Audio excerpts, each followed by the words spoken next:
Alright, it's just a beautiful day here today. I had a few questions and I figured I would answer a few of them. It's easier if I make them on the video, answer them on the video anyway. One of the questions was having a problem bleeding brakes. The best way I've ever found to bleed brakes is to gravity bleed them overnight. Fill your reservoir, crack your bleeders, let them drip, and then bleed the brakes, close everything up, and then bleed the brakes after you top the reservoir off. If you still can't get it done that way, you can take a cap off of a typical brake fluid bottle. Will fit a Volkswagen. This one over here is cracked. I can see it now. So we'll have to do something with that. But anyway, if you take a standard cap like so, you can put a valve stem in here, and you can pressurize the reservoir. Very gently pressurized. You know, that's not going to hold a lot of pressure. Now you're going to have to cut it down to maybe a PSI bicycle pump kind of pressure, you know. And you just want to put a little pressure on top of the reservoir so the fluid has pressure on top of it. And you can open your bleeder and pressure bleed the system, and then, you know, bleed it the traditional way after you get the air out. So those are a few tips on bleeding the brakes after you install everything. We got the front brakes done, got all that back together, and waiting for my struts still. Got those out of the car, ready to do that when they get here. Got the master cylinder installed.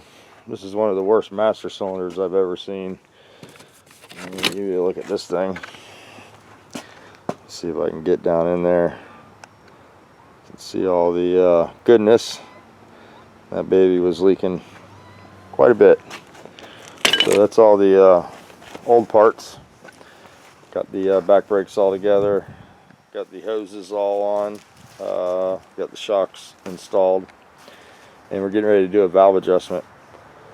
And I've had several questions about why you need to adjust the valves on these. These are a solid lifter motor. Traditionally, any late model car is more than likely, whether it's a roller or not, it's a hydraulic operated lifter. And what that means is the push rod rides on a plunger that rides on a cushion of oil. And traditionally, when you do a valve adjustment on an American car, you get your valve where you want it. You set the rocker arm until the push rod won't turn, and then you turn it a quarter of a turn or 3/4 of a turn, whatever you prefer. But you preload that plunger, and the plunger rides in that cushion of oil. And that is what a hydraulic lifter is called, and that steadily adjusts the valve train. A Volkswagen is completely different. It's a solid lifter setup, like I said.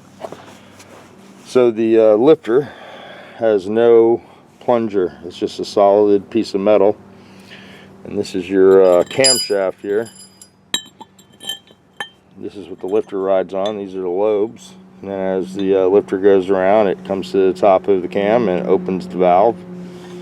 Goes back around, and this is the lobe, and this is the back of the lobe. Traditionally, when we adjust the valves, we're adjusting the valves when the lifter is in this position. So the only adjustment on a Volkswagen is the rocker arm and the adjusting nut. When you bust this nut loose and move this screw, it gives you valve lash. So what I mean by valve lash and why it's important to adjust the valves every 3,000 miles is this is your typical exhaust valve here. And what happens when the valve gets tight, people think that it's tight against the seat, but what happens is the valve actually stays open just a little bit. And what happens is that valve stays open where it doesn't contact the seat, so you lose the performance of that cylinder, for one thing. And as the seat is not protected by the valve anymore, this portion of the valve is not contacting the seat, it's letting the seat burn. The exhaust gas goes over this surface here, goes over this surface here, and it gets black like this valve. This valve was tight, it got run like that. You can see how black the surface is. This is a valve that was in service that looks a little more like it should. You can see the lap line there, or where it was sealing, and then you can see carbon on both sides of it. This one here is more black all the way around, and that's from the valve being tight. So you get all that exhaust gas going over the surface here and over the seat. So when you finally do adjust the valves and you have to loosen them, you always want to make note of it, because more than likely if you find a car that you service on a regular basis, or you service your own car and you have a super tight valve and you find that valve tight, 9 times out of 10 it'll break when you adjust it and let it hit the seat back again. Because what happens is it gets so hot from the cylinder not firing, all the exhaust gas is going over it, it heats the stem up right here, and usually they'll break right there, right in the smallest part of the valve, and that's what it's called when it drops the valve. 9 times out of 10 it's an exhaust valve that breaks. We hardly ever lose an intake valve because they run much cooler than the exhaust, of course. So let's take a look at this real quick. We'll go over the valve adjustment procedure. It's pretty simple once you learn how to do it. And here we are at the car. Now you're gonna use your wrench on the generator nut to turn the motor over. It's usually the easiest way. If you have a standard Volkswagen nut, it'll be 21 millimeters. If you have an MP pulley or an aftermarket pulley or a chrome nut, more than likely it's going to be a 19. I always like to keep a 21 millimeter or a 19 millimeter wrench, whatever my car is running, in the car with a spare belt. That's always a really good idea, because this is the life of the motor. When this breaks, everything stops cooling. So anyway, we have top dead center, and then we have bottom dead center. On a Volkswagen top dead center, you'll find a notch at the back of the pulley. That's your timing mark. Then you'll find your top dead center mark right here. And there's a couple other little marks there for other things that aren't important. But this is TDC, and you can reference this by the notch in the back and the dots in the front. I like to take some paint, put a dot on the pulley so you can reference as it goes around. I've even got the nut on this one marked so I can reference 180 degrees from top dead center. So we're going to start on number 1. We're on top dead center. We're going to take this wrench and rock the motor back and forth. We're going to go under the car and we're going to watch the valve train. Now this is the 1 and 2 side. We're starting on number 1, which is the cylinder in the back. You can see number 2 exhaust valve is moving. Number 1, both valves are closed. That's what we want. Now if you start this way, each time you go to adjust the valves, all you have to do is turn the motor a half a turn or 180 degrees, whichever you prefer, to bottom dead center, which is directly opposite from top dead center. And here's my reference. Now we'll go under the car, and you'll see that number 2, both valves are closed and ready to adjust. This procedure will follow all the way around the motor. Half a turn will take you to number 3 next, another half a turn will take you to number 4, and then you're done adjusting the valves. So let's go ahead and back this up.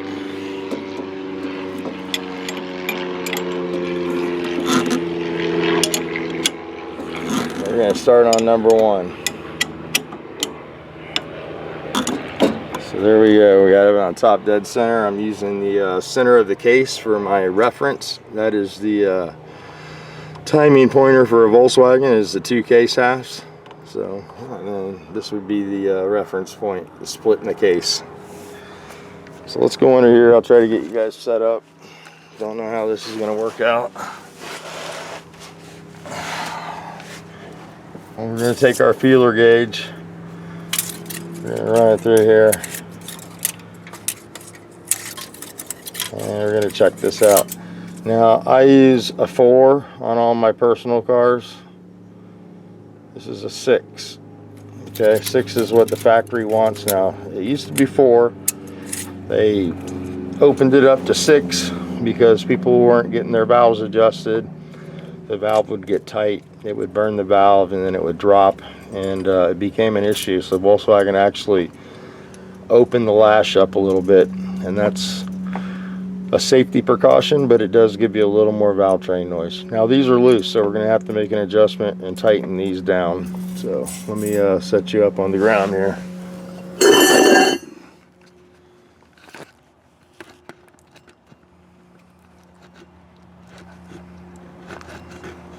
I can get you set up there. I think you might be in the shot.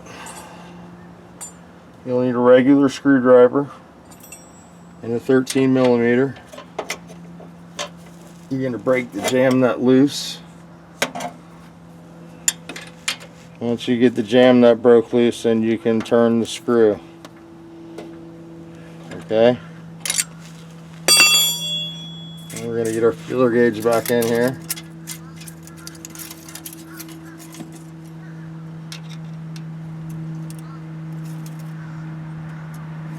I like to have a little resistance on the feeler gauge. It's hard to give you a reference on how it should feel. You should have a little tug on the feeler gauge. When you pull it through, there should be a little bit of resistance. Make sure you get the jam nut good and tight. Double check it after you tighten the nut. It loosened up, so now we need to go back and a little tighter. And this is pretty important to take your time, get this where you want it. You only get to do this every 3,000 miles. That's what's recommended. So a lot of guys will try to make their oil change intervals longer with synthetic oil. I don't ever recommend synthetic oil on a Volkswagen. For one reason, there's no filter to say, there's a screen. And it's not good at pulling heat off the cylinder heads. It doesn't trap heat like conventional motor oil does. And we need to trap the heat in the Volkswagen, because that's how we cool the engine off, is with the motor oil. The oil has to trap the heat so it can take it to the cooler. So making your oil changes go a little further usually tempts people not to adjust their valves, and that usually leads to, you know, valve damage or cylinder head failure. Then you have the added additional heat from the motor running on the synthetic oil. So double check these. You can't check them enough. I go back and forth a couple times to make sure the nuts are nice and tight. You can see this has got a little resistance on it, and it pulls through. We're going to rotate the motor a half a turn counterclockwise.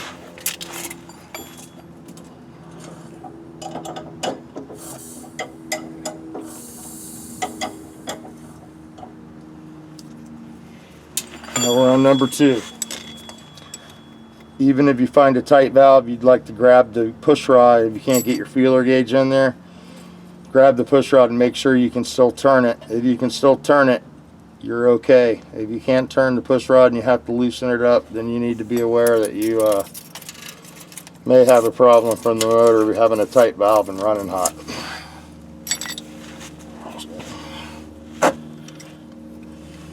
These are all loose, which is okay. If you consistently get a car that comes in and the valves are loose all the time, you might want to recommend a head torque to make sure that the head's not loose, because the valve adjustment will go away and it'll get loose if the head's coming loose on the motor. Haven't heard any signs of the heads being loose on this. There's no popping or anything when you drive it, so more than likely it's just the valves are loose. They need to be adjusted. And you'll find that if you do this enough, that they have to be adjusted. That's you are the only thing that's keeping the adjustment correct. There's no lifter to do that. There is a lifter, but it's solid, so this one's hard to get in there. Alright, now we're going to turn it half turn. We'll be on number 3.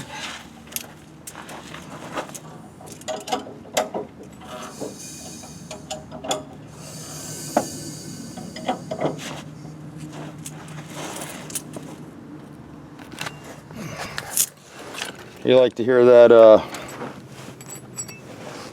compression sound. Means the motor's nice and tight.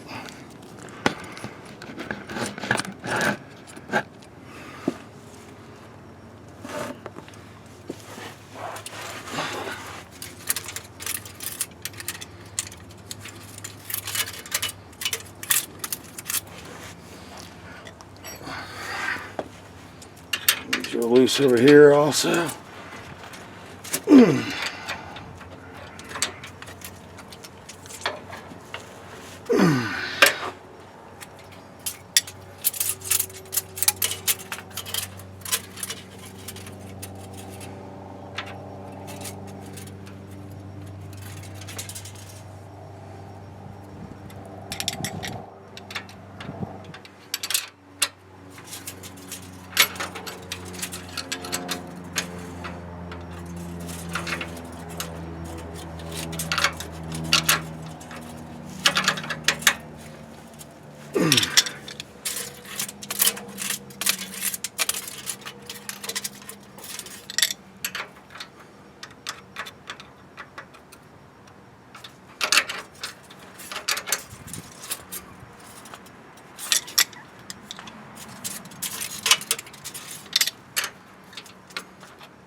Sometimes it's hard to get it exactly like you want it because the adjuster doesn't wear exactly flat. And sometimes you'll have to change the adjuster if you can't get the valve where you want it.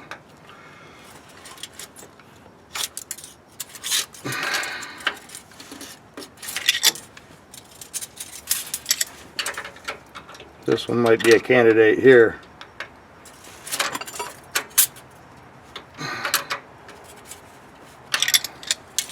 There we go. I always keep the adjusters. That's something you want to keep in stock. Even if you got some old rockers laying around, you can use used ones. They do sell new ones, but the German ones are the best ones to use. Or the original Volkswagen ones, I should say. Which may be Brazilian, which are fine.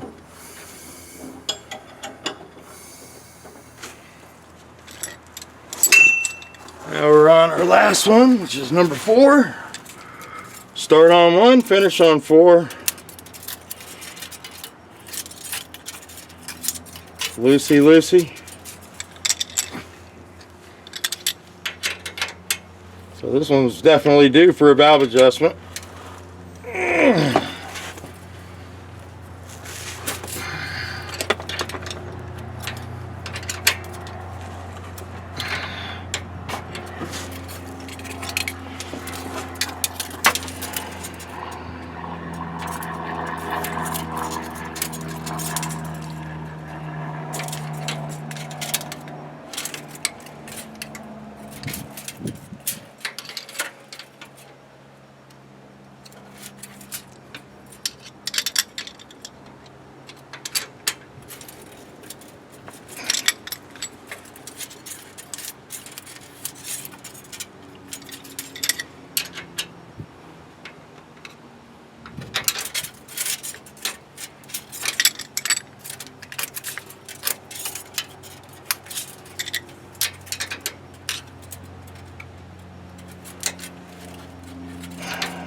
And that's it.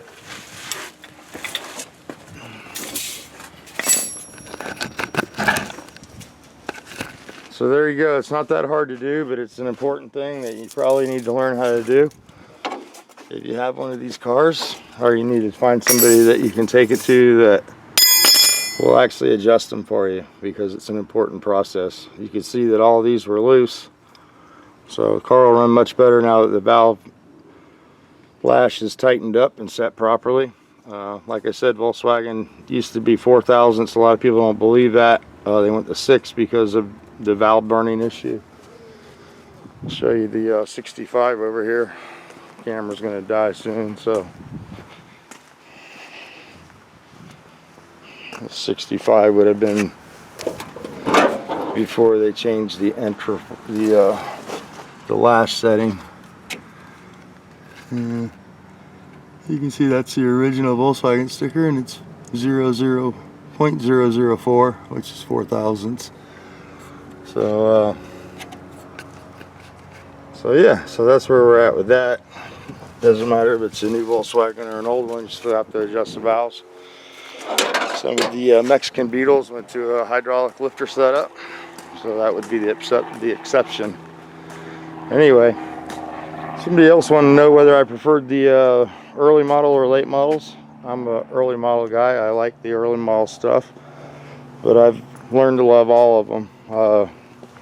You know, they're all getting older and older, and they're becoming rarer and rarer. It doesn't really matter what you have, whether it's a Super Beetle or a square back or a bus or, you know, a fat chick or whatever they call them. You know, it doesn't have to be a splitty.